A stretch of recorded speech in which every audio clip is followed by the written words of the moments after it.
Quizá suena un poco como continuación de ayer, que estuvimos en el pedacito de diseño curricular, pero ahora a mí me gustaría centrarme un poco más en esta parte, en este referente afectivo.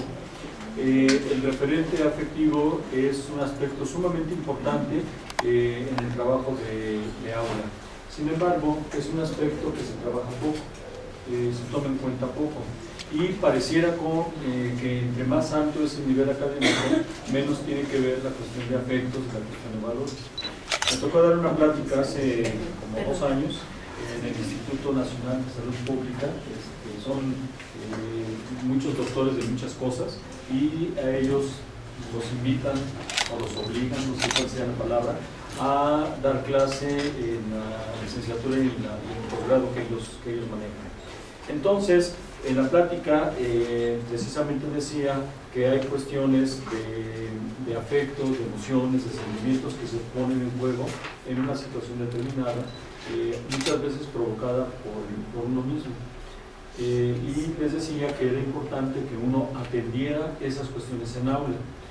Una doctora, así como muy molesta, dijo: es que yo no soy su mamá, y para estar teniendo cuestiones de afecto, pero ahí lo tienen en otro lado. Y la pregunta que yo le hice fue: ¿quién lo provocó? Porque estábamos hablando del trabajo de equipos. Y ella dijo: yo organizo los equipos como yo quiero, les digo tú con este, tú con este, tú con este. Y resulta que al armar los equipos así, pues problemas, tienen conflictos, ese conflicto genera desacuerdos y pues no avanzan en el trabajo. Por lo tanto, ¿quién lo provocó? Pues yo. ¿A quién le toca? A mí, ¿no? Entonces, ¿cómo se zafa? Bueno, decía, es que ya son grandes, ya son adultos, ya. Pues ser grande y ser adulto no significa que se puede solucionar este tipo de problemas, ¿no? Sino que requeriría una intervención. A veces el término de intervención no me gusta porque suena violento. Me suena la intervención francesa, la intervención gringa, no sé dónde, casi siempre América, ¿no? Y demás. Entonces, creo yo que más que una cuestión de intervención, es una cuestión de participación. La palabra participación es más amable. Cuando participo soy parte y me compenetro, me comprometo. Eso como que me lleva, ¿no?, a darle un sentido distinto. Bien, el propósito de este ratito en el que vamos a estar es plantear la educación en valores no como una metodología complementaria al proceso de enseñanza-aprendizaje, sino como un proceso que se genera, se vive y se evalúa dentro de la misma situación y secuencias didácticas. Es decir, debe estar intencionado en el propio proyecto didáctico que el profesor está llevando a cabo. ¿Por qué este propósito? Hay una serie de modelos que han trabajado la educación en valores. Hace 1000 años se trabajó, no 1000 años, en los años 70, se trabajó un modelo que se llamó clarificación de valores. Y los que son muy jovencitos quizá no les tocó, los que son los más grandes nos tocó. ¿De qué se trataba ese modelo? Decía, principalmente, bueno, es de corte psicológico y muy trabajado en escuelas particulares de corte religioso. Decían, es que los alumnos, aunque tienen valores, pero luego confunden. Por ejemplo, unos creen que el dinero es más importante que la felicidad, o creen que esto es más importante que esto. Y la propuesta didáctica era: vamos a ayudarle al alumno a que él aprenda a elaborar jerarquías de valores. Suena bonito, solo que mediado por la institución sonaba a que la jerarquía de valores que tú tienes que armar, pues es la jerarquía que nosotros tenemos. Y resulta que ya no era su jerarquía, era la jerarquía que le imponía. Esos modelos eran interesantes, sin embargo estaban mediados por la cuestión ideológica de las instituciones. Y resulta que el alumno no descubría su jerarquía, lo que descubría era lo que los otros querían. Ya no se estaba trabajando. Aquí el valor se entendía como principio, no el valor como vivencia. Y esto nos tiene que llevar a entenderlo de una manera distinta. El valor como principio es normativo, y en tanto principio normativo me obliga, pero el valor como vivencia, ¿sí?, es subjetivo.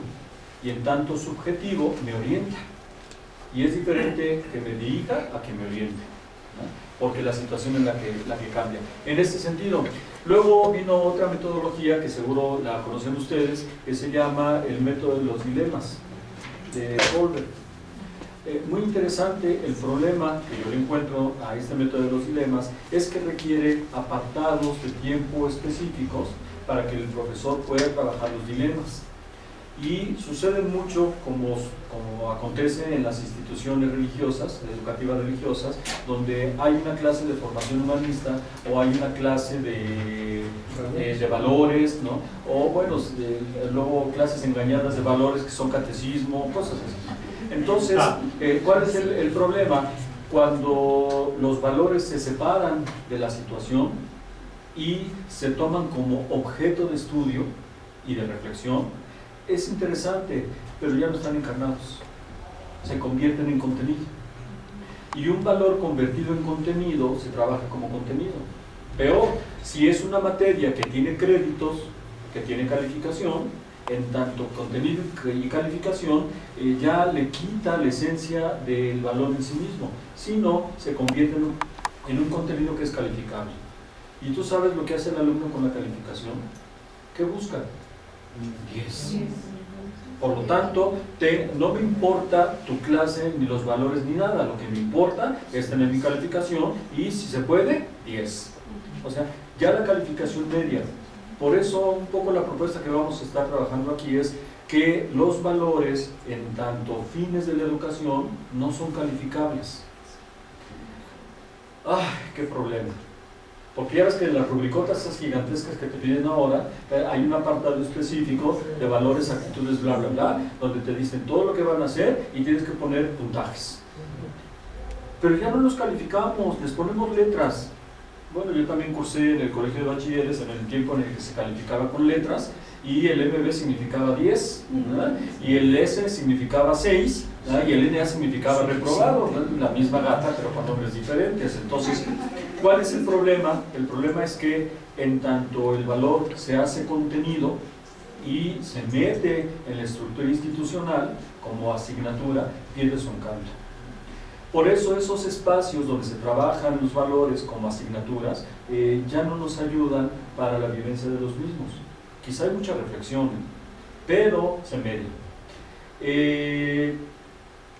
Por supuesto, esto me permite a mí también decir que no estoy a favor ni de clases que trabajen valores aparte, y tampoco estoy a favor de clases que trabajen operaciones cognitivas aparte. Que eso sucede ahora con el modelito de competencias en educación media superior, ¿sí? Donde ya ves que hay la clase de habilidades de pensamiento crítico, de quién sabe qué. El problema que yo encuentro, que es el mismo que se ubica en el plano de los valores. Uno, ¿a quién le dan esas clases institucionalmente? Por las prácticas que he tenido en distintas preparatorias, son las clases que le dan a los que quedan. ¿Y quiénes son los que quedan? Pues los que no tuvieron materia y saben de esto, pero hay que acomodarlos, ¿no? Entonces, poca preparación. No todos, por supuesto, ¿no? Pero en general es así. Dos, el maestro que trabaja esta materia, que la conoce poco y que no ha reflexionado sobre sus procesos, entonces, ¿qué hace con el alumno? Lo trabaja como contenido. Y una operación mental trabajada como contenido no sirve, porque la operación mental también se vive, igual que los valores. Está mediatizada por la calificación, por lo tanto, yo lo que hago es reflexionar sobre la operación mental como contenido que me va a dar como resultado una calificación determinada. Entonces le quita su encanto. Y peor, lo que hacemos en esta clase, por muy buena que sea, cuando se traslada, porque esa es la idea, que el alumno haga la transferencia de esta clase a las demás clases, en realidad los otros maestros de las otras clases que ni la conocen ni les interesa, ¿sí? No lo ocupan. Y entonces el alumno no sabe cómo ocuparla y se pierde. Hay cuestiones que tienen que ser propiamente de vivencia de aula, y son parte de la esencia de la persona. Si yo las separo de esa vivencia, les estoy quitando su esencia, les estoy quitando su finalidad. En ese sentido, aunque esos programas son interesantes, creo yo que tendríamos que buscar una manera diferente de trabajar valores y trabajar cognición. Y eso se tiene que trabajar en sitio. no hay de otra. ¿Por qué? Porque en sitio es como las cosas se construyen y se reflexionan. Bien, entonces, ¿sí? Dicen los adultos, los jóvenes de hoy ya no tienen valores. Los jóvenes de hoy los han perdido. Los jóvenes de hoy están perdidos. Y yo hago una pregunta, ¿es posible una sociedad y es posible joven o niño o adulto sin valores? No, el valor es constitutivo. ¿Cuál es el problema de los adultos? El problema de los adultos es que ellos creen que porque los jóvenes no tienen los valores que ellos tienen, no tienen valores. Y entonces los jóvenes dicen, sí, yo sí tengo valores, para mí lo importante es esto y esto y esto. Y el adulto dice, no, eso no es lo importante es esto, esto y esto. Y resulta que en ese choque de generación no nos ponemos de acuerdo. Considero yo que el problema no es un problema solo de identificar si hay valores o no. Creo yo que es un problema de diálogo generacional. Los adultos no platican con los jóvenes o con los niños. Los adultos imponen. Tú tienes que pensar que estos son los valores. ¿Por qué? Porque esos son los que yo creo. Y el joven dice, para mí eso no es importante. Y le preguntamos entonces, ¿para ti qué es importante? No le preguntamos. Y cuando le preguntamos y nos dice, para mí es esto, ¿qué dice? Ah, estás perdido. ¿Cómo es posible que pienses eso?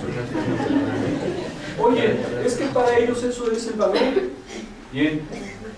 Incluso hay muchos valores que nosotros los nombramos de una manera determinada, que los vivimos o los pensamos de una forma, ellos los viven de una manera, no los nombran igual, pero son el mismo referente. Pero como no se hace como yo lo digo, entonces está mal. Problema de diálogo. Es un problema de cambio generacional profundo. Los jóvenes de hoy son totalmente diferentes que los adultos. ¿Sí? Son generaciones que no empatan, son generaciones distintas. Y ante la diferencia hay que dialogar. El problema es que no dialogamos, imponemos. ¿Sí? Y el profesor en el aula es impositivo y es violento. Porque no pregunta, solo dice así es. Entonces, maestro, tú tienes que ser respetuoso, ¿eh? Es que para mí respeto es esto. Y para él, respeto es otro. Y si los junto con una idea diferente de respeto, ¿qué pasa? Chocan. ¿Y cómo le hago para que no choque? Dialoguen. Es un problema de unilateralidad. Es un problema en el cual el diálogo no forma parte. Acuérdate que el diálogo es un instrumento, es un medio, no es un fin.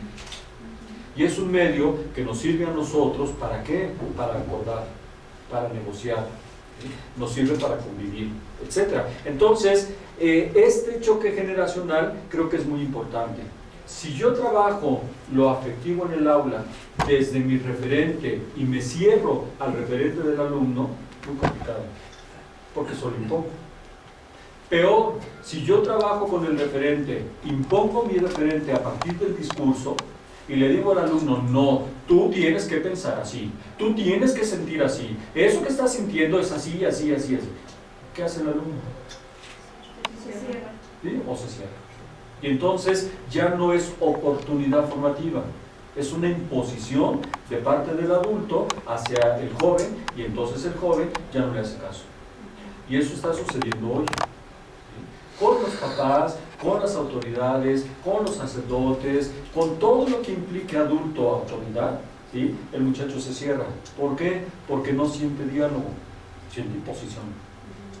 Y ante la imposición se reacciona. Entonces, problema generacional. Gracias. La contradicción general entonces nos muestra que hay una pugna entre dos maneras éticas de entender el mundo y sus relaciones. Parece que lo que prevalece es una falta de continuidad histórica en lo que antes valía y hoy no, o vale diferente. Si no sé lo que vale para ti y cómo vale, y tú no sabes lo que vale para mí y cómo vale, ¿cómo nos ponemos de acuerdo? ¿Sí? Es una continuidad. necesitamos platicar. Y esto en el aula es muy importante, porque cuando no se platica lo que siento, cuando no se platica cómo aprecio las cosas, pues entonces no se conoce. Y cuando no conozco, impongo.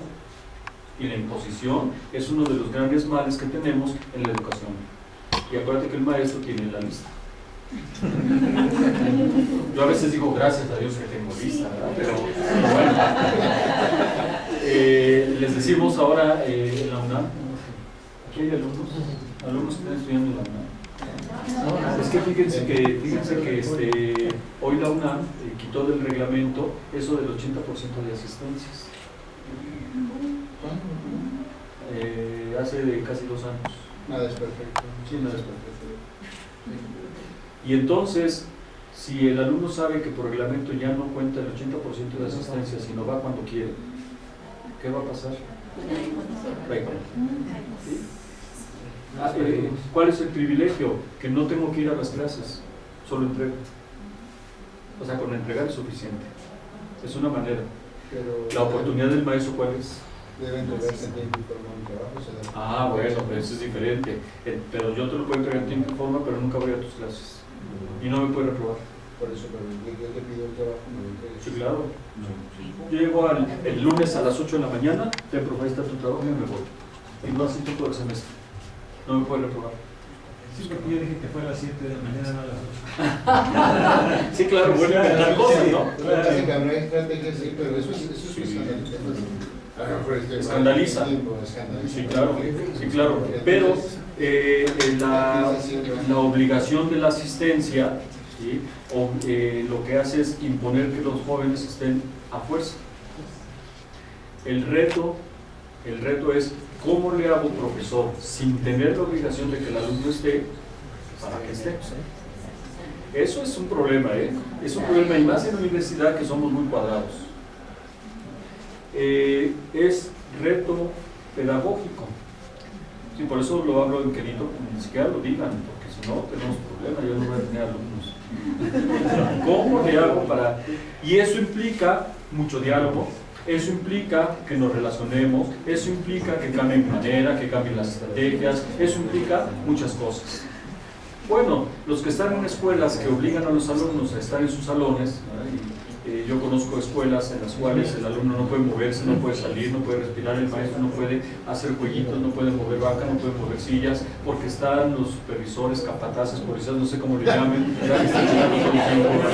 y cuando siguen un movimiento son como moscos, ¿verdad? De repente hacen movimiento y van a chocar. Bueno, son coordinadores didácticos, sí, son apoyo pedagógico, ¿sí? Sin embargo, ¿qué sucede? Bueno, en este tipo de grupos donde no se puede hacer tanto, ahí es muy difícil este ejercicio de la libertad.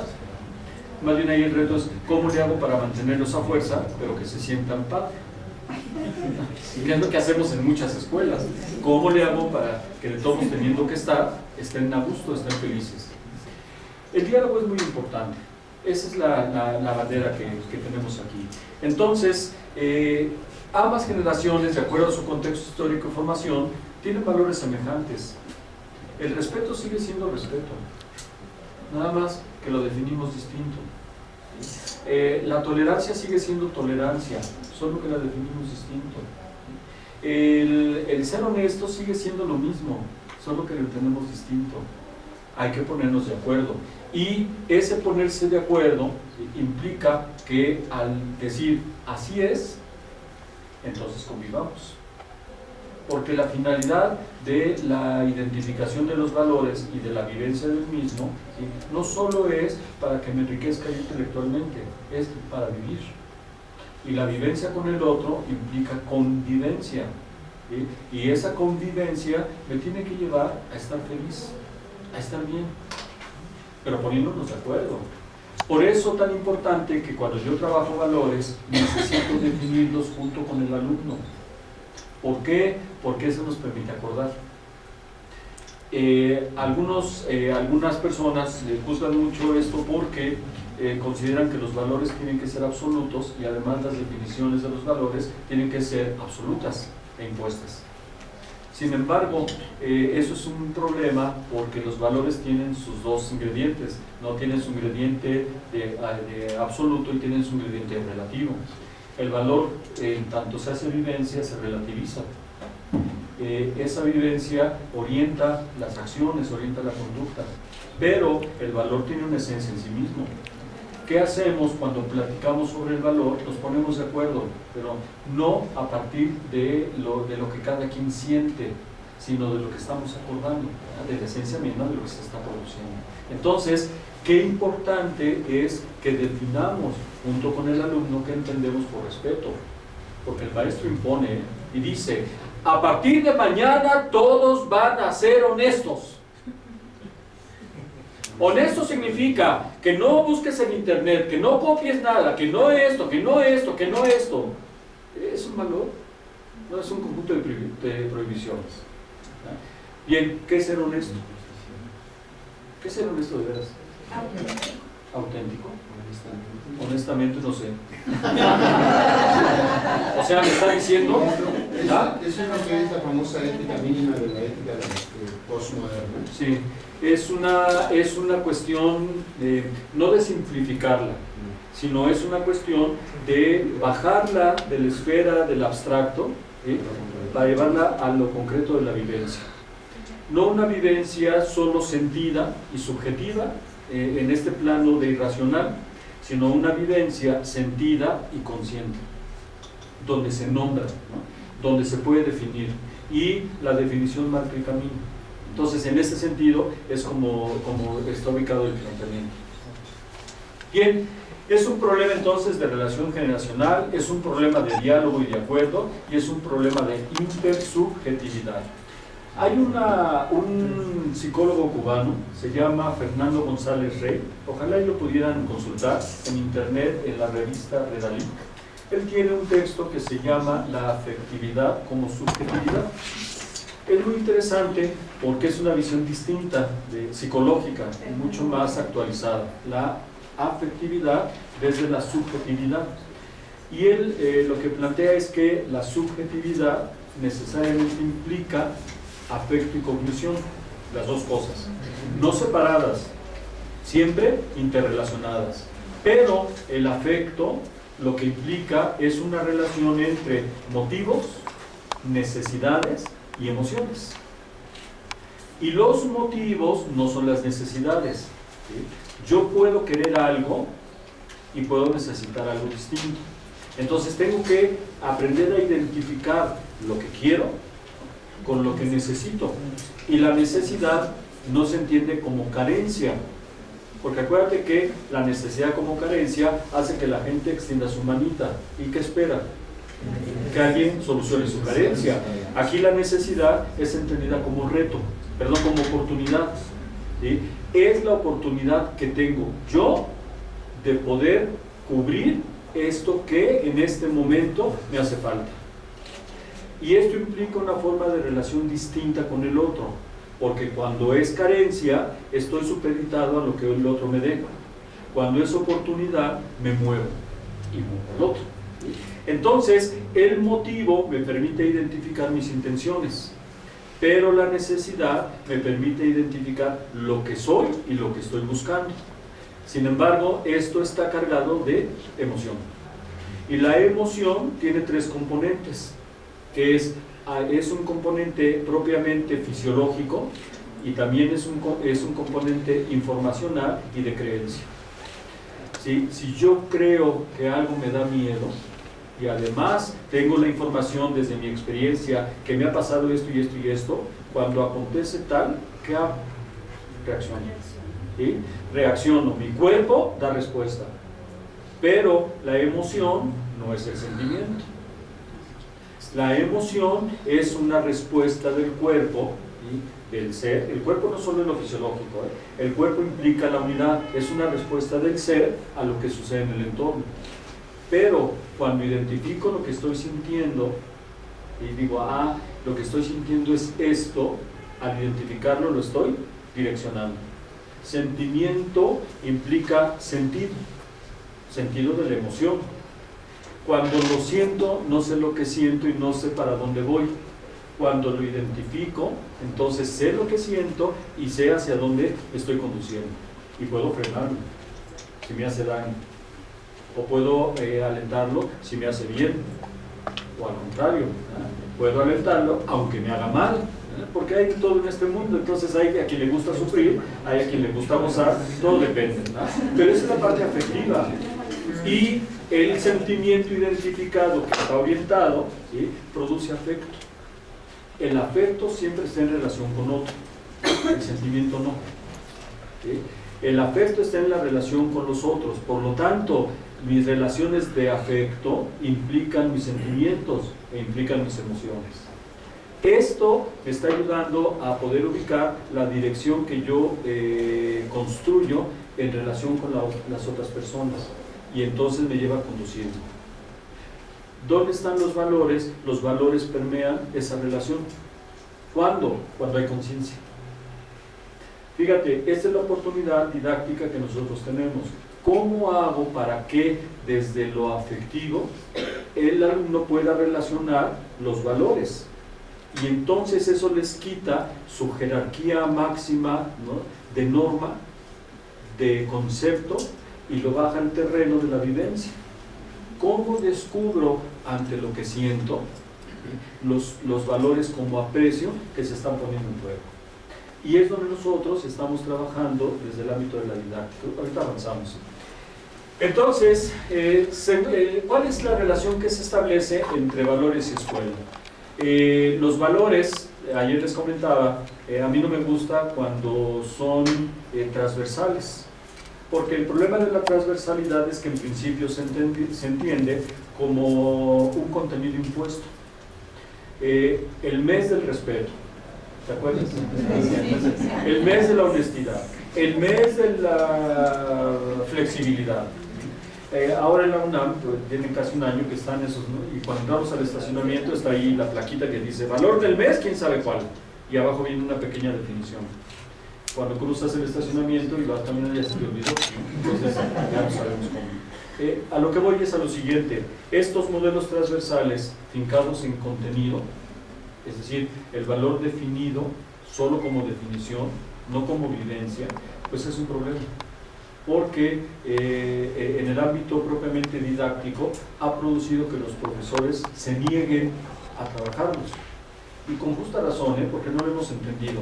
Dicen los profesores, yo soy de química, ¿sí?, y me dicen que tengo que trabajar el valor del respeto. A ver, déjame ver, los iones con los quién sabe qué, ¿cómo veo ahí el respeto? No, pues el respeto no hay, no. Matemáticas, ¿cómo hago que respete el positivo con el negativo? No.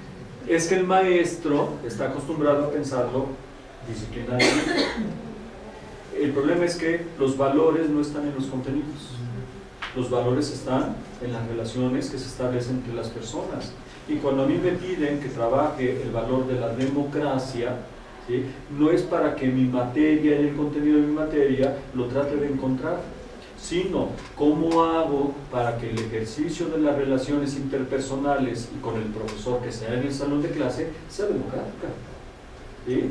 Y eso a veces no tiene que ver nada con la materia que estoy trabajando, porque eso es actividad humana, ¿sí? Pero mira, y como no lo hemos entendido, pues no lo aplicamos, ¿eh? Y solo se queda como una banderita del estacionamiento o en el boletín mensual de la escuela, ¿verdad?, mes del quién sabe qué. Además, yo les digo, pareciera como que terminando el mes se acabó el valor, ¿no? Y entonces ahora fue el respeto y ahora es la honestidad. Pues como ya no hay respeto porque ya se acabó, pues ahora soy honesto aunque falte el respeto. Ojo, porque no se trabajó, ¿sí? Solo fue discurso. Y el discurso queda como un contenido. El contenido es importante, porque el contenido me permite dar fundamento cuando lo trabajo. Pero el chiste de los valores y del afecto es la vivencia. Entonces, un poquito antes. Un poco antes. El objeto entonces de la plática está centrado en la didáctica. Yo ahora trabajo el concepto de didáctica distinto. Entiendo que la raíz de la palabra didáctica es enseñar, ¿sí? Y que lastimosamente el enseñar históricamente se ha visto como transmitir información. yo me salgo de ese concepto de didáctica y ahora considero que la didáctica no es la enseñanza menos las técnicas de enseñanza. Eso es muy reducido, ¿sí? La didáctica para mí implica todo el conjunto de relaciones que se establecen en el aula, de todo tipo. Si la didáctica son las relaciones, entonces yo, profesor, no solo me preocupo por las técnicas de enseñanza, me tengo que preocupar por todas las relaciones que se establecen. Y en tanto personas que se relacionan consigo mismo y con los otros, en tanto personas, hay dos tipos de relaciones fundamentales, cognitivas y afectivas. Esa es mi preocupación. Por lo tanto, la didáctica, ¿sí?, no está centrada en el contenido. La didáctica está centrada en las relaciones cognitivas y afectivas que se establecen en el aula, donde los contenidos solo son una ayuda, pero no son la finalidad, ¿sí? Porque la finalidad en la enseñanza o en las técnicas de enseñanza están centradas en el contenido. El contenido es importante, ¿verdad? Que se sepan los guiones y los estos y los otros y los procedimientos y cosas, es muy importante, pero es más importante que lo que se genera aquí como operaciones mentales, como procesos mentales, utilizando, ¿no?, el contenido de la química, de la física, de la biología, de las matemáticas, de lo que sea. Nuestro problema es que seguimos acostumbrados a ser instructores, no profesores o maestros. Hace rato me tocó dar una plática y establecíamos la diferencia entre profesor y maestro. El profesor profesa. ¿Qué profesa? Lo que sabe, o sea, lo da. ¿Sí? El profesor está centrado en enseñar, pero el maestro no. La educación como concepto tiene dos salidas, una que se llama educare, guiar, y la otra que se llama educere o educir, que significa sacar. El profesor enseña, guía, pero el maestro saca. ¿Qué saca del alumno? Lo que tiene, ¿sí? ¿Y qué tiene? Esto y esto. Eso es lo que tiene el alumno. Entonces yo, profesor, tengo que meterme con el alumno, tengo que meterme en su interior en la medida de lo posible si él quiere. ¿Para qué? Para jalar lo que él tiene y potenciarlo. Claro, si yo soy maestro, entonces abro posibilidades, abro mundo, ¿sí? ¿Sí? ¿Y el contenido para qué me sirve? Para que esas posibilidades abiertas tengan un fundamento. Solo sirve para eso. Ay, tantos profesores están tan preocupados por sus programas. Es que tengo 844 temas y tengo 16 semanas, y son 16 semanas con 15, bueno, son 64 horas, y en 64 horas 68 temas. ¿Cómo lo voy a hacer? No me va a alcanzar el tiempo, tengo que acabar mi temario. ¿Te obligan a ti a acabar un temario? No, hay un policía que te esté vigilando.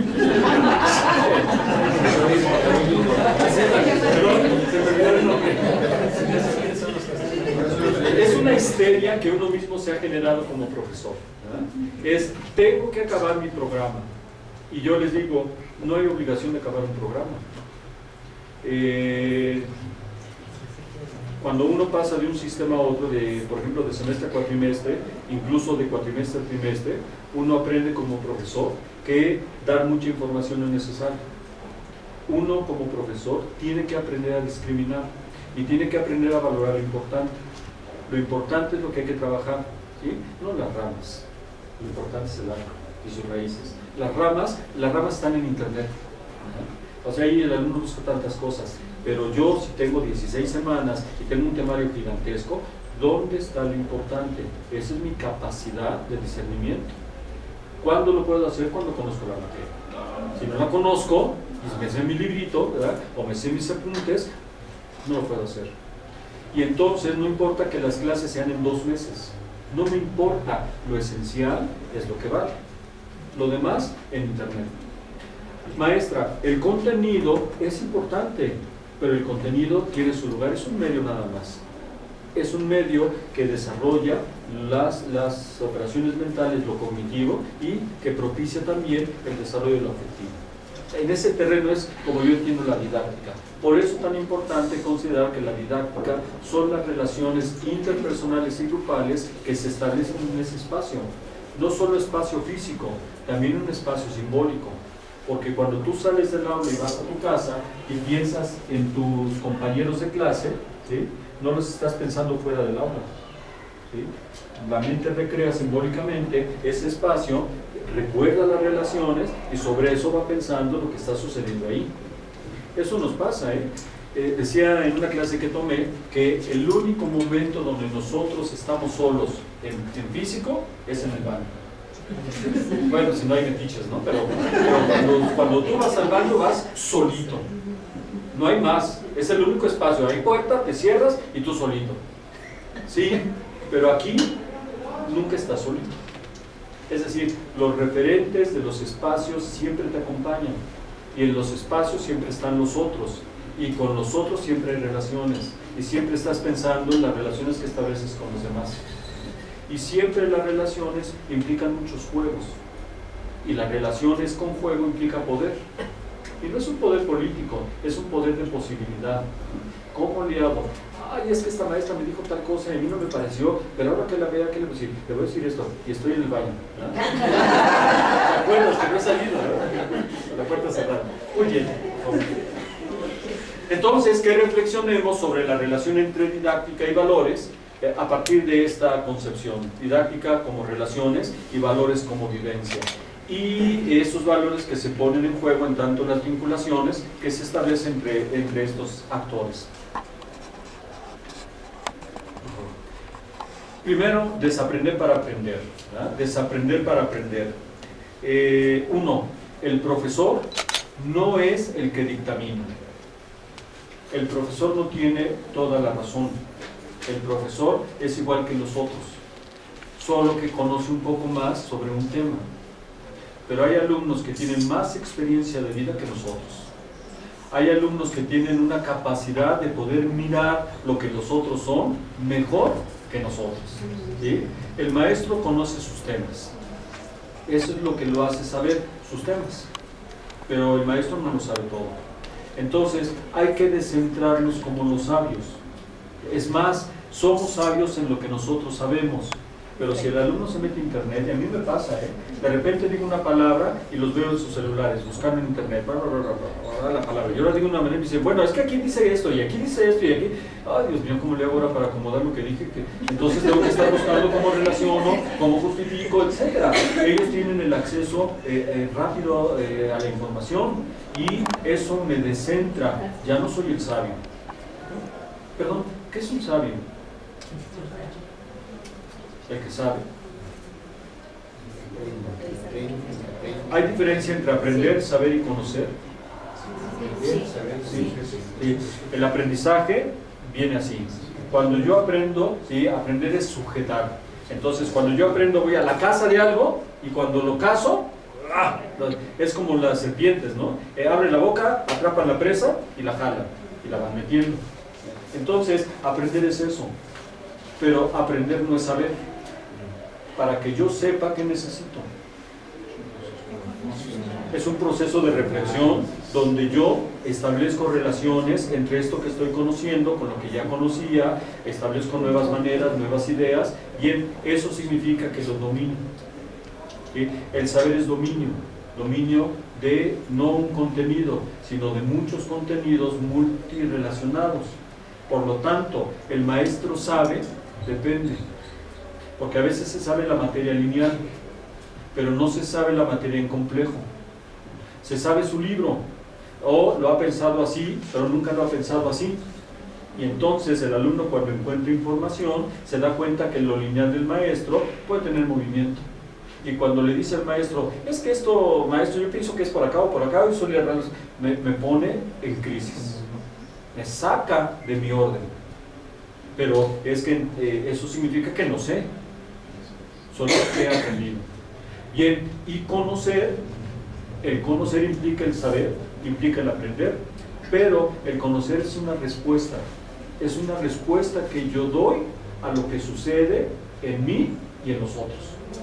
Es una respuesta que asume historia, experiencia de vida, que asume saber, ¿sí? Y asume todas las relaciones que yo establezco.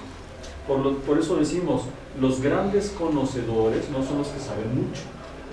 Los grandes conocedores son aquellos que pueden explicar las cosas. dan cuenta de las cosas desde su experiencia. Esos son los que conocen. Por lo tanto, el maestro, fíjate qué reducido es. No es un conocedor, tampoco es un sabio. Es una persona que aprende. Cuando es sabio, cuando trabaja sobre lo que sabe, es decir, establece esquemas, hace arquitectura.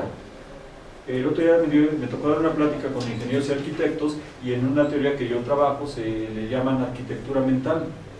Y yo les decía a los arquitectos, oigan arquitectos, ¿y por qué en lugar de decirle arquitectura mental, por qué no le digo ingeniería mental? Pues ahora hay muchas ingenierías, ¿no? De todo tipo.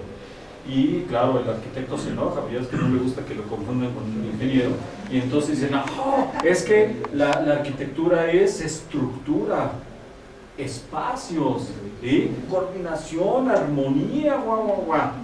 Digo, ¿y entonces qué hace el ingeniero? Ah, el ingeniero nada más construye.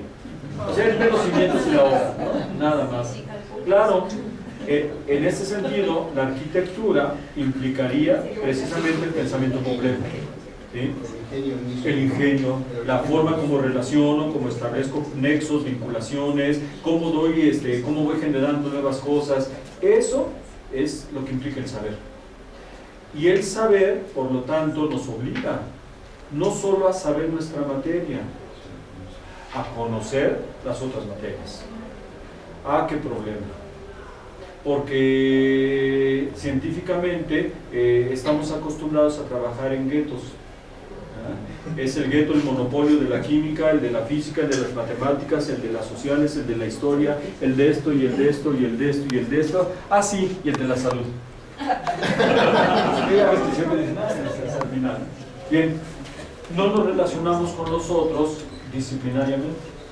Y eso es un gran problema, porque yo les digo, en la vida, cuando yo actúo y no me detengo y digo, a ver, esto es de química y esto es de física y esto es de matemáticas, no, ¿sí? Cuando actúo en unido, actúo en bulto, con todo lo que tengo. Lastimosamente la escuela, como estuvo pensada desde la enciclopedia, pues está armada así, son materias separadas, cada materia tiene sus desgloses y el maestro solo trabaja sus desgloses, pero pocas veces hace esto. Gran problema, pero es un reto. Hoy el alumno ya no le gusta aprender por separado, ahora al alumno le gusta aprender mezclado, porque se le hace aburrido separado y se le va a hacer aburrido mezclado también, pero como que eso le va a dar más oportunidad. Bien, desaprender para aprender. Maestra, si el maestro está acostumbrado a estar al centro, ¿qué tiene que hacer? Muévete, hazte para acá, ¿sí? Y entonces viene una serie de conceptos en didáctica que dicen, el maestro entonces ya no es el centro, sino se movió. Por lo tanto es un facilitador. ¿Qué es un facilitador? El que facilita, el que pone los medios. Ojo, poner los medios no significa ser maestro. ¿Sí? El facilitador no es el maestro, solo pone los medios. ¿Para qué? Para que el otro haga las cosas. Y entonces, tanto que me quemé las pestañas aprendiendo tantas cosas, tanto que he leído, tanto que he pensado, tanto que sé, ¿dónde lo pongo? Si nada más le voy a facilitar el camino. El maestro como mediador. Ahí es muy importante esa figura.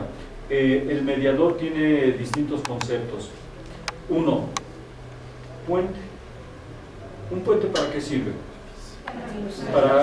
Para conectar dos polos que están separados. Entonces, cuando el maestro es puente, es como si se pusiera de espaldas para que el alumno camine de allá para acá. Ese es su trabajo, ser un puente. O sea, solo te ayudo a que pases. Pero el maestro como negociador, lo que hace es que el alumno aprenda a dialogar con el otro, sabiendo que esto no lo sabe y que esto sí lo sabe, y entonces va aportando.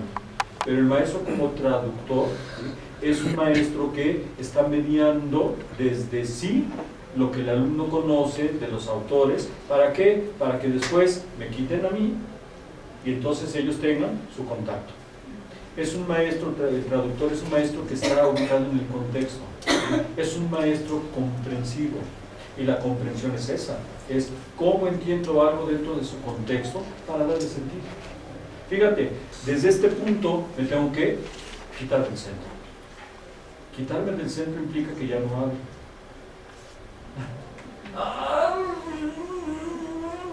Cállate. Que hablen ellos. Es que tienes tantas ideas que aportar, sí, pero cállate. ¿Sí? Mejor pregúntales para que ellos descubran eso que tú les quieres decir, pero que salga de ellos. Porque si sale de ellos, entonces lo sienten propios. Si tú se los dices con tus brillantes ideas y tus brillantes palabras, lo escuchan, pero no es de ellos, es tuyo. ¿Sí? Descéntrate. Desaprender para aprender, en este caso de los valores y la cognición, implica el rescate del alumno y del profesor como personas. La persona, dije, es aquel que establece relación consigo mismo y con el otro. Relaciones afectivas, relaciones cognitivas. Bien, pero esta persona que establece relaciones lo hace desde su personalidad. ¿Qué es la personalidad? Son todas esas características, objetos, habilidades, destrezas, bla, Sí. que me hacen ser De una manera. individuos. Muy bien. ¿Sí? La personalidad es lo que soy. Lo que soy. Y la personalidad implica el carácter, implica el temperamento, implica la mente e implica el cuerpo físico. Y entonces lo que soy es completito. Y esto que soy completito se mueve completito para todos lados. ¿Verdad? Nada más que estamos acostumbrados a separar mente de cuerpo. Y además estamos acostumbrados a diabolizar el cuerpo. Y es más, en investigación decimos, no, hay que tener cuidado de los sentidos porque los sentidos engañan. Y entonces la mente engaña y... mente y cuerpo separados. Así nos acostumbraron. Es más, cuando dicen, si tú sientes algo, cállate. Reprímelo. ¿Por qué? Porque no vas a dejar que lo que sientes estropee lo que estás pensando. Y la pregunta es, ¿puedo separarlo? No, jamás. Si siempre van acompañados. Cuando pienso, siento. Cuando siento, pienso. Esa necesidad de separar me ha conducido a darle poca importancia a lo que sucede en el cuerpo y a privilegiar lo que sucede en la mente. Y entonces la persona se escinde. No, el cuerpo es todo. El cuerpo es unidad. ¿Sí? Por lo tanto, la personalidad muestra lo que soy. Muestra lo que soy. Y entonces decimos, es que maestra, tienes un carácter muy feo. ¿Por qué? Domina tus emociones. Regúlate, contrólate. Yo, profesor, te voy a enseñar a controlarte. Inteligencia emocional. El carácter es una combinación entre inteligencia y voluntad. Lo que quiero, mediado por lo que sé. Ese es mi carácter. ¿Sí? Y el carácter es mi modo de ser. Por eso a veces no nos gusta el modo de ser de las personas y le decimos, no me gusta tu carácter. Y es tan difícil ubicar el carácter, es que el carácter es el modo de ser concreto de una persona en una situación determinada. Son estables. ¿Sí? El modo de ser generalmente se traslada para todos lados, a veces tiene cambios, porque a veces el modo de ser va diferenciándose en el tipo de relaciones. Bueno, tengo que aprender a descubrirlo. ¿Cómo me muestro ante los demás en momentos determinados, en situaciones determinadas, con personas determinadas? Bien, esta construcción de la personalidad, como les comentaba, se da en función de motivos, necesidad y emociones. Y estas emociones establecen relaciones, emoción, sentimiento y afecto, que es lo que me da la afectividad. Si yo quiero trabajar valores, ¿sí? Y empiezo a trabajar los valores por los valores, entonces los desencarno. ¿Sí? Les quito la vivencia. Yo necesito empezar a trabajar valores desde el afecto, porque el afecto me permite subir al valor que es concepto. ¿Sí? Y de esa manera, entonces el alumno lo siente vivencia. ¿Qué es una vivencia? Es una experiencia. ¿Sí? Y la experiencia implica todo. En la vivencia y en la experiencia me entrego completito. Esta vivencia tiene una carga de historia de vida, importantísima. Y además tiene una serie de pensamientos, de creencias que me permiten entender la experiencia que estoy sintiendo en un momento determinado, y además tiene presente. Pero la vivencia que tengo hoy no es solo por hoy, es una vivencia pensada para mañana. ¿Sí? Es esa relación entre los tiempos muy interesante. La vida se construye no en el presente, sino se construye desde el futuro. Y el futuro, ¿sí?, me permite a mí tener esperanza, me permite a mí tener visión, me permite a mí caminar.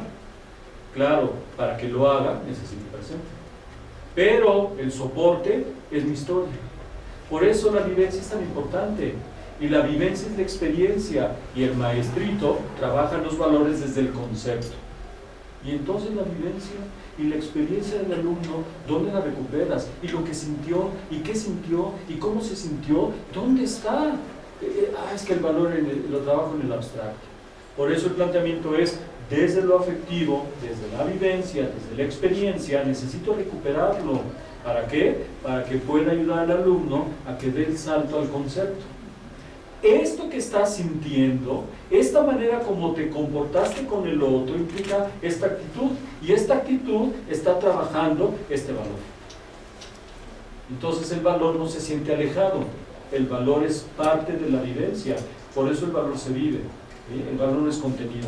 Entonces, partir desde ese punto nos permite a nosotros hacerlo como mucho más humano, ¿sí? Menos conceptual.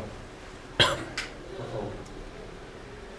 La personalidad entonces se construye en esta relación entre los 4 componentes de la personalidad: carácter, temperamento, la mente y el cuerpo, y lo estructurante, es decir, las relaciones que se establecen con el otro y con el mundo. Esto me permite reconfigurarme en el sentido que le doy a mi vida, a mis relaciones, a los otros. Y esto me permite establecer esas relaciones intersubjetivas. Y las relaciones intersubjetivas están cargadas de afecto y están cargadas de mente, de las dos cosas. Por eso las recupero.